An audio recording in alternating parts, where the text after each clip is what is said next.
pour le Ballon d'Or, moi je suis désolé, c'est un scandale. T'as certaines personnes qui vont commencer à te dire oui mais le Real c'est des mauvais joueurs, le Real ils font des manières et ils viennent pas à la honte, ils devraient mettre un peu leur fierté de côté, mais vous êtes sérieux ou quoi?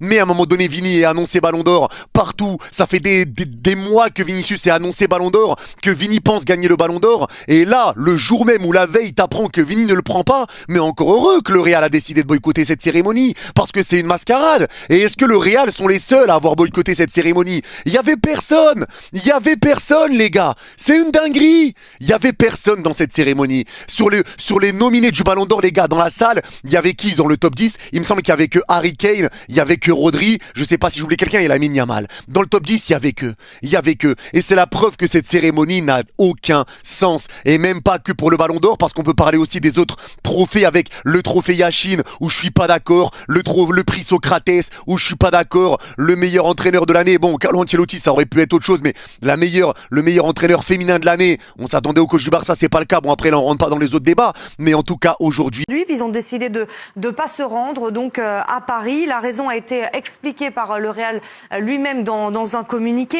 Si les critères d'attribution ne désignent pas Vinicius comme vainqueur, ces mêmes critères devraient désigner Carvajal. Vous êtes du même côté que le Real Madrid, Philippe, comme vainqueur. Comme cela n'a pas été le cas, il est évident que le Ballon d'Or de l'UEFA ne respecte pas le Real Madrid, et le Real Madrid n'est pas là où il n'est pas respecté. Oui, c'est une énorme surprise. Franchement, le monde du football, à 99%, a annoncé depuis plusieurs jours Vinicius. Même son coach. Même son coach. Mes chers amis, dans 50 ans, dans 100 ans, on se rappellera comme d'une équipe de légende du Real Madrid 2024. De ces dingueries, de ces remontadas, de ces tempêtes de frissons jusqu'à la conquête finale à Wembley. Ce soir, le Real Madrid est élu meilleure équipe de l'année, son entraîneur meilleure équipe de l'année. Et le Ballon d'Or n'est pas dans ses rangs. Je trouve ça quelque peu surprenant. J'aime le mot employé par Bruno de flamboyance. On sait très bien que chacun a un peu sa vision sur les Ballons d'Or. Si tu récompenses le joueur le plus éclatant, le plus flamboyant, le plus merveilleux, machin, bah, tu donneras à Vinicius. Voilà. Mais puisqu'il a gagné l'Euro et qu'il a même été élu, gloire à lui, Rodri encore une fois, meilleur joueur de l'Euro, effectivement. Il y a un joueur qui, en termes de palmarès, ça fait aussi partie de la vision du critère, qui le dépasse, qui s'appelle Dani Carvajal. Mais lui, c'est pire que milieu défensif. Il joue arrière droit, il est pas beau, il plaît même pas à Anwar Salvatico. Donc voilà. Pas très élégant. Pas très élégant, mais enfin, il est capitaine taulier de cette équipe du leader lui, de cette équipe. Si on prend en compte les trophées, il les a eus parce qu'il a gagné l'Euro, il a gagné la Ligue des Champions, il a gagné la Ligue. Il marque même pour un pauvre latéral le premier but de la finale de la Ligue des Champions. Il marque aussi Vinicius marque le deuxième pendant l'Euro avec sa sélection. Donc il me semble que dans les deux visions de la chose, il y avait un Ballon d'Or plus naturel que moi, que Rodri. Mais peut-être que Louis a raison quand il dit que c'est le problème d'une élection, d'un vote. Il y avait tellement de joueurs du Real en lice que peut-être que la division des voix fait que c'est Rodri qui passe.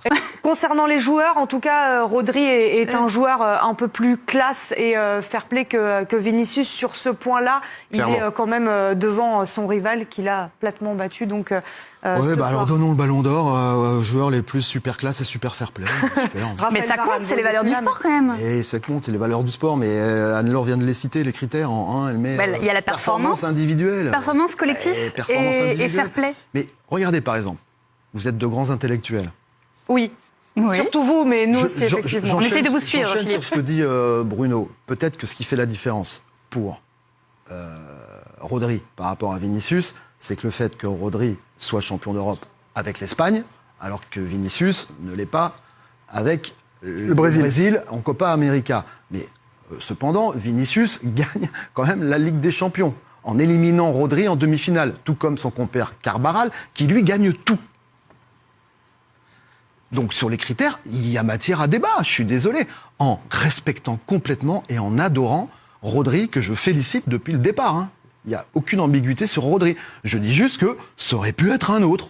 Ça aurait pu, effectivement, mais c'est Rodri, Vinicius en 2 et Bellingham en 3. Rodri soit champion d'Europe avec l'Espagne, alors que Vinicius ne l'est pas avec le Brésil en Copa América. Mais cependant, Vinicius gagne quand même la Ligue des Champions, en éliminant Rodri en demi-finale, tout comme son compère Carvajal, qui lui gagne tout. Donc sur les critères, il y a matière à débat, je suis désolé, en respectant complètement et en adorant Rodri, que je félicite depuis le départ. Hein. Il n'y a aucune ambiguïté sur Rodri. Je dis juste que ça aurait pu être un autre. Ça aurait pu, effectivement, mais c'est Rodri, Vinicius en 2 et Bellingham en 3. On va libérer juste Louis Vix. Merci beaucoup, Louis Vix, d'avoir été en direct avec nous depuis le théâtre du Châtelet. On va continuer de parler, bien sûr, de cette cérémonie. Et Louis, justement, en parlait de l'absence de la délégation madrilène lors de cette cérémonie. Le Real Madrid qui a passé une bien mauvaise journée aujourd'hui. Puis ils ont décidé de ne pas se rendre donc à Paris. La raison a été expliquée par le Real lui-même dans un communiqué. Si les critères d'attribution ne désignent pas Vinicius comme vainqueur, ces mêmes critères devraient désigner Carvajal. Vous êtes du même côté que le Real Madrid, Philippe, comme vainqueur. Comme cela n'a pas été le cas, il est évident que le Ballon d'Or de l'UEFA ne respecte pas le Real Madrid et le Real Madrid n'est pas là où il n'est pas respecté.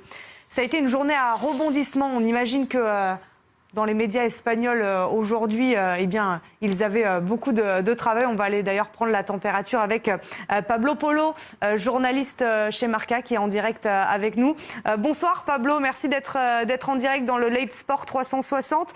Racontez-nous cette journée à rebondissement, heure par heure, comment vous avez vécu les annonces du Real Madrid. Vous êtes levé en pensant que c'est Vinicius qui allait être Ballon d'Or, hein?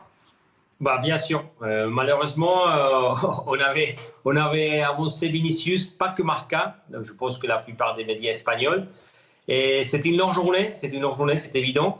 Mais je voudrais dire aussi que j'apprécie les efforts de l'organisation pour garder les secrets. Mais on est arrivé déjà à la rédaction à environ 10 heures. Et il y avait déjà des rumeurs que peut-être Vinicius ne gagnait pas. Et on était tous à la rédaction en train de voir si c'était un rumeur ou c'était possible. Il y avait même des journalistes à la rédaction qui posaient déjà selon ces infos que c'était Rodrigo qui gagnait. Alors, je pense qu'il y avait déjà une filtration. Il y avait des infos que c'était possible Rodrigo qui gagnait. Et voilà qu'on n'y croyait pas. Nous, on a resté prudents parce qu'on pensait toujours à Vinicius. Et surtout parce que le Real, il était prévu déjà le vol à 15 heures pour partir à Paris. Il y avait 50 invités et il y avait avec des bases la plupart de joueurs, des amis des joueurs, des familles, de la famille des joueurs, de l'entourage des joueurs. Et environ déjà midi, 13 heures, on voyait